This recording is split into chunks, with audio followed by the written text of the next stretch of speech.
करना चाहते, कौन से आंकड़े उनके पास है, कौन से डाटा उनके पास है। मैं सरकार से जानना चाहता हूं, सरकार कमेटियां बना दे और वर्गीकरण किस फॉर्मूले पे करेगी ये भी बता दे। हम सरकार को भी सुनना चाहते हैं। अभी देश में पिछले दरवाजे से कुछ नहीं होगा, जो कुछ होगा आमने सामने होगा। अगर हमारे अधिकारों की बात आएगी तो सरकार ये भी बताए क्या वह रोस्टर में बदलाव करेगी, क्या सरकार रोस्टर में बदलाव करेगी, सरकार बताएगी। हमारे लोग तो अभी सही तरह से चीजों को नहीं जानते हैं।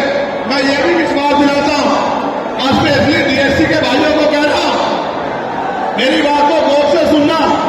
और स्पेशली डीएससी के भाइयों को कह रहा हूं, उन जातियों को जो लोग आंदोलन कर रहे हैं, आपको एहसास नहीं है, जब देने की बारी आएगी हम बताएंगे अपने भाइयों को किस तरह से आगे बढ़ाया जाता है, किस तरह से उनकी सजा दी जाती है। अभी तो हमने देने कुछ है ही नहीं। मैं आपको विश्वास दिला कहता हूं, डीएससी के जो हमारे भाई हैं, वाल्मीकि समाज के भाई हो, धानुक समाज के भाई हो, और बागली समाज के भाई हो, और किसी शैक्षिक समाज के भाई हो, मैं चंद्रशेखर आजाद वचन देकर कहता हूं बहुजन समाज के सामने, ये हमारी आपसी बातचीत है।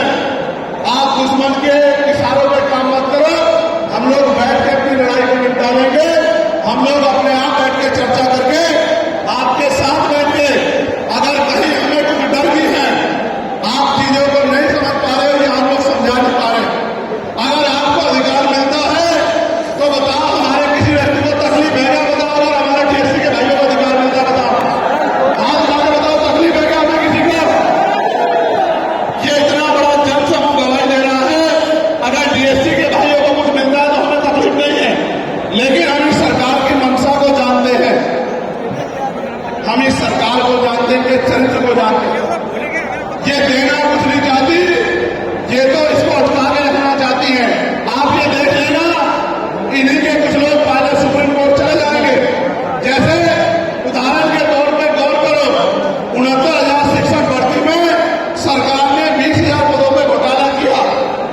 हम लोगों ने आंदोलन किया तो सरकार ने 6,800 की लिस्ट जारी की, फिर अपने लोगों को हाईकोर्ट भेज के उस पर रोक लगवा दी।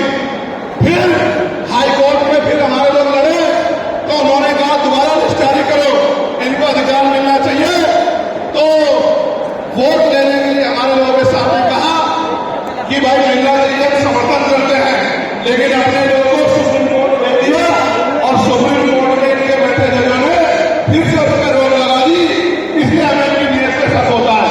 मुझे डर ये भी है, अगर ये अधिकार स्टेट गवर्नमेंट को दे देंगे तो ये कॉन्स्टिट्यूशन का तो बहुत बड़ा वायलेशन होगा ही, 340 का, 340 का, लेकिन सबसे बड़ा खतरा ये है कि कल जो सरकार सत्ता में आएगी वो किसी भी अन्य जाति के लोगों को शेड्यूल कास्ट में उनको शामिल करके आपके पूरे अधिकार को छीन-बीन कर सकती है।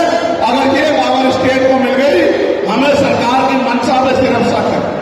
हमने ये भी मांग किया, आपको याद होगा, यूपी के साथी हमारे जानते हैं, हमने 2 साल पहले, पौने 2 साल पहले मांग की थी कि जो 52% ओबीसी हैं उनको 27% रिजर्वेशन सुप्रीम कोर्ट के लोगों ने दिया।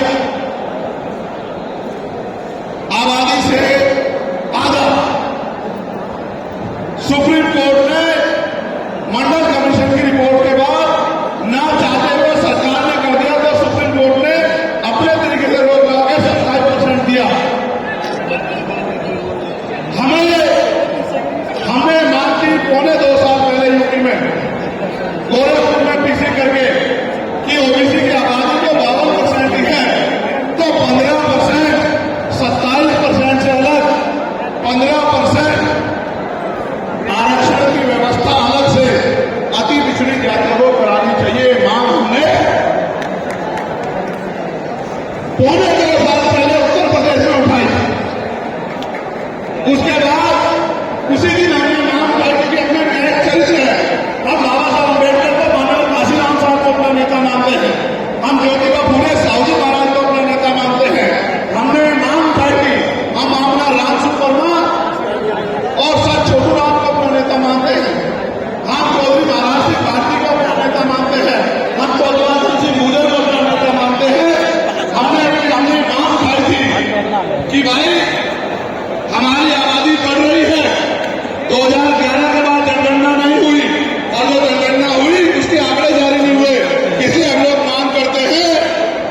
जिन जातियों को अवसर नहीं मिले पहले तो उनको तैयार किया जाए और फिर उनको 5% अतिरिक्त आरक्षण शेड्यूल कास्ट में 15% अतिरिक्त देकर उनको मुख्य धारा में लाया जाए। जब हम 2 साल पहले इसकी मांग कर रहे हैं तो हम डीएससी के भाइयों के विरोधी कैसे हो सकते हैं, आप लोग बताओ। तब तो वो आंदोलन भी नहीं चला रहे थे, हम तो आंदोलन चला के मांग कर रहे थे कि मिलना चाहिए, लेकिन मैं आज भी